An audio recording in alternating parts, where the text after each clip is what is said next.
Mainit ang naging sagutan ni na Representative Leandro Leviste, Batangas, at Represor Miro Quimbo, Marikina, noong Mayo 18 to 19, 2026. Habang tinatalakay ang Kalinga Bill, HB 9305, sa plenaryo ng Kamara tungkol sa pagbabawas ng VAT mula 12% hanggang 10%. Ano ang pinagtalunan? Iginiit ni Leviste na dapat isama sa panukala ang pagbaba ng VAT dahil ito ay direktang tulong laban sa krisis sa presyo ng langis at bilihin. Iginiit niyang tugon ito sa problema at inakusahan si Quimbo na sinabing hindi tugon ang ganitong hakbang. Sagot ni Quimbo, mariing itinanggi ang sinabing iyon.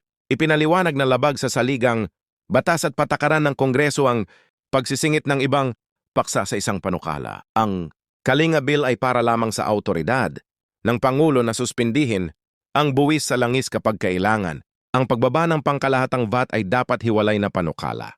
Hinamon ni Quimbo, si Leviste, kung makakakuha ito ng lagda ng mayorya sa Committee on Ways and Means, siya pa ang unang pipirma at isasulong ang panukala.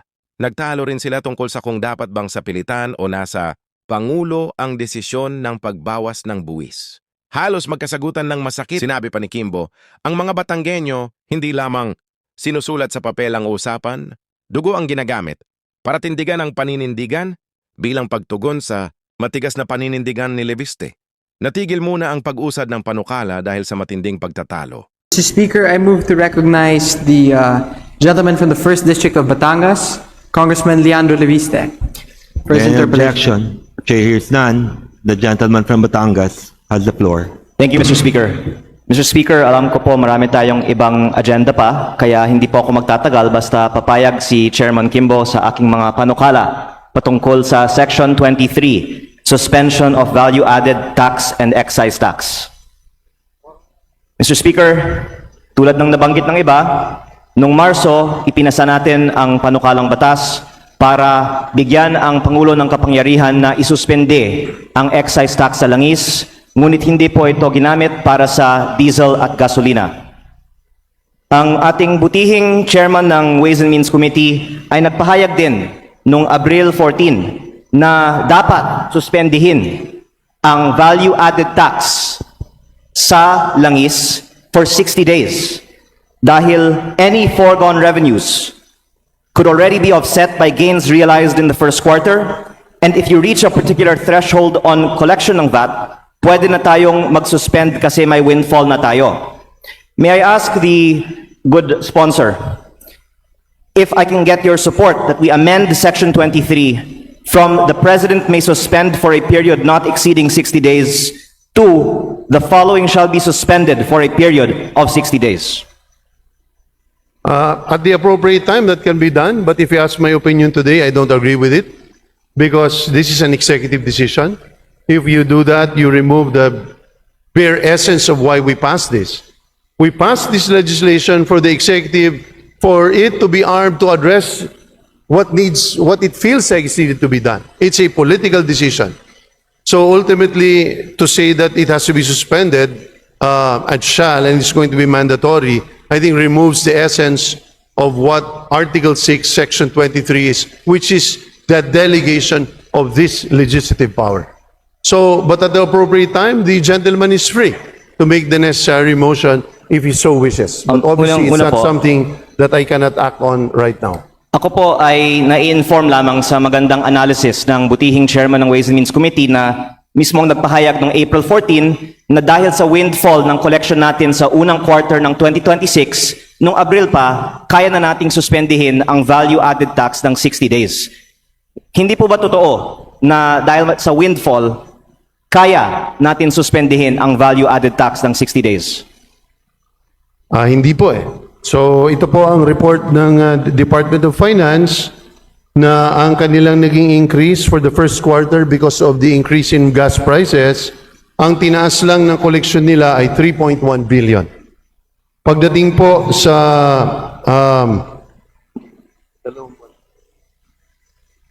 for March and April, kasama ang 3.1 nung March, ang naging increase lamang nila ay 11.9 billion. So mababa siya. Pero para sa akin, ang dahilan kung bakit sa naniniwala akong dapat siya masuspinde ay hindi dahil sa windfall, but really, more importantly, it was, in my mind, needed by the people at that point in time, regardless of whether there was a windfall or not.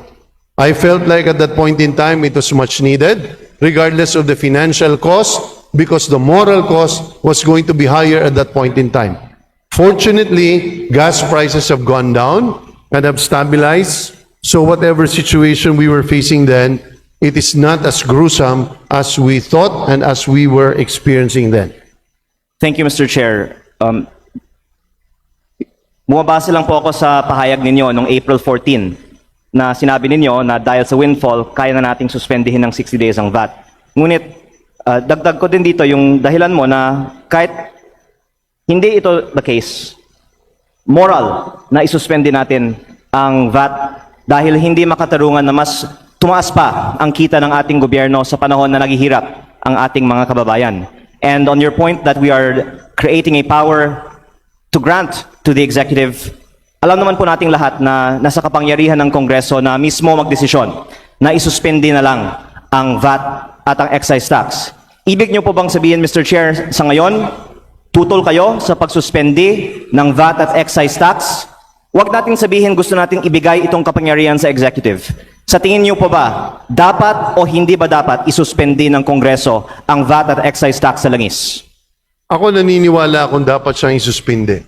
Personally, naniniwala ako sa panahon ng krisis. Pero ang krisis ay wala tayong, we don't have the necessary measure to see whether how impactful that crisis is. That's why it's a delegated power, much like any other emergency power. We let the executive do it. And we express our sentiment. And in fact, I continue to express my sentiment that they should have. But if you are telling us that we should automatically suspend it for fuel today, I don't agree with that methodology, because the methodology is we give it to the executive, we make them decide, at kung sila'y nagkamali dyan, sisingilin natin sila later on kung nagkamali sila sa kanilang desisyon. Mr. Chair, sabi ko po, hindi ko po patatagalin ang aking mga sinasabi dahil alam ko po nandito po ang ating speaker at nahimay naman natin to sa komite ng matagal na, pero ang aking panukala ay i-amend ang Kalinga Act para hindi na po ito maging katulad ng nakaraang bill na bibigyan lang ng kapangyarihan na baka hindi gagamitin at isususpindi na sa period ng 60 days ang value-added tax sa langis. Sana papayag ang ating speaker, ang ating chair na ito ay tatanggapin sa period of amendments. Mr. Chair, pwede bang maging bukas ang inyong isip na pagdating natin sa period of amendments, ipapasok natin ito sa Kalinga Act? Mr. Speaker, between you and me, sisiguraduhin ko mas bukas ako kaysa sa ibang pinag-iisipan. Salamat, Mr. Chair. At panghuli, tungkol din sa Section 23, nais ko rin tanungin si Mr. Chair kung bukas din ang kanyang isip na magdadagdag tayo dito ng probisyon na ang Section 106 ng NIRC ay amendahan din para ang value-added tax sa lahat ng goods and services ay ibababa mula sa 12% patungong 10%. Kung papayag po si Mr. Chair, para sa lahat ng mga kababayan nating nanonood ngayon, pwede sa pagpasa ng panukalang batas na ito, ibabalik na ang 12% VAT sa 10%. Payag po ba si Mr. Chair na ang VAT ay ibalik sa 10%? Kung yan ang magiging paraan para ibaba yung VAT from 12 to 10%, effectively sa lahat ng goods, ay mababaliwala o ma-declare null and void or unconstitutional ang ating proposed bill. Dahil ang proposed bill natin needs to tackle only one specific subject matter, and that is the oil price hike or the oil crisis or the energy crisis that we are facing. Once we intercalate that today, it's not an issue whether I agree with it or not, pero pag nilagay natin yan, garantisado magiging unconstitutional ito. Kaya marami tayong gusto pang ilagay dito, katulad ng minumungkahi mo, katulad ng minumungkahi ni Mr. Speaker ng mga representante ng mga manggagawa, ng mga health sector advocates, Mr. Speaker.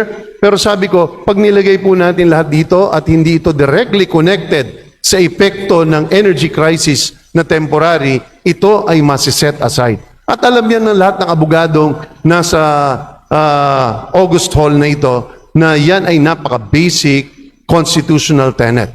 Ayaw ko iwasan at gusto ko iwasan na lahat ng paghihirap natin, lahat ng trabaho at sa mabilisang pangangailangan ng taong bayan ay mababaliwala dahil lamang sa isang probisyon.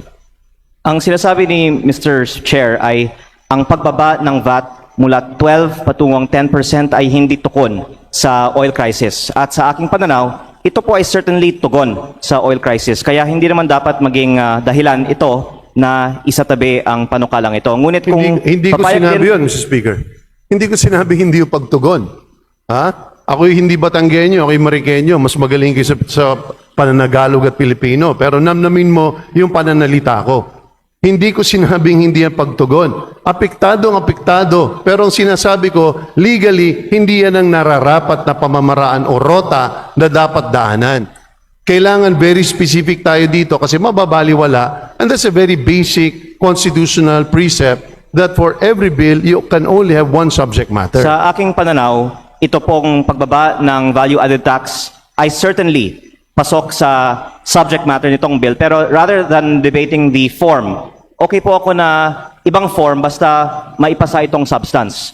Kaya nais ko lang sana makuha ang commitment ni Mr. Chair na tatalakayan na sa Committee on Ways and Means sa susunod na pagdinig ang pagbaba ng VAT mula 12 tungong 10% at bago ma-recess muli ang Kongreso sa first week of June, mabigyan ng pagkakataon ang lahat ng mga miyembro ng 20th Congress na magbigay ng kanilang boto kung ibababa o hindi ang VAT mula 12 tungong 10%.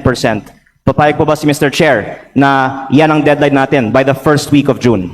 Bagamat hindi ito related sa pinag-uusapan natin, Mr. Speaker, pero binibigay ko ang aking commitment.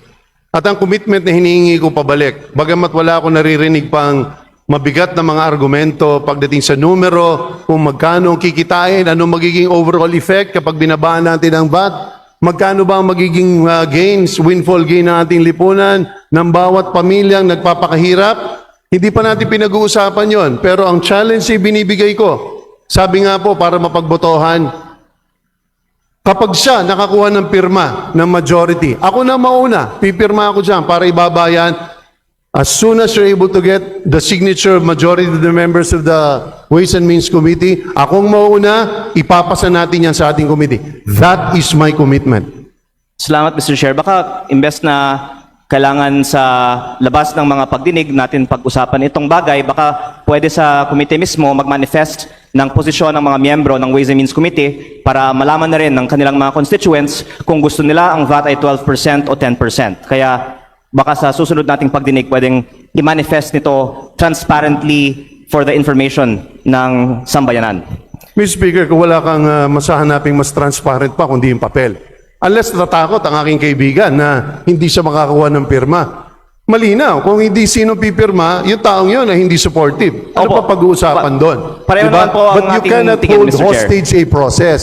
I'm giving you a way out by which I myself will personally sign and support your initiative, Mr. Speaker.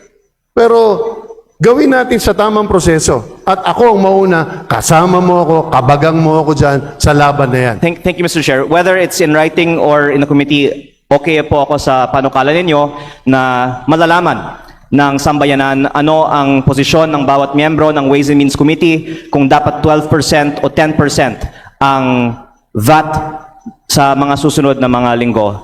And hindi ko na po pahahabaan ng talakayan kung dapat 12 o 10% o kung dapat automatic o discretionary ang suspension ng VAT o excise tax sa langis sa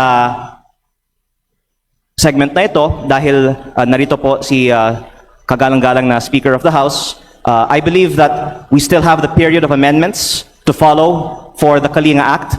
May I just clarify, is the period of amendments going to follow today or will this be on a different day?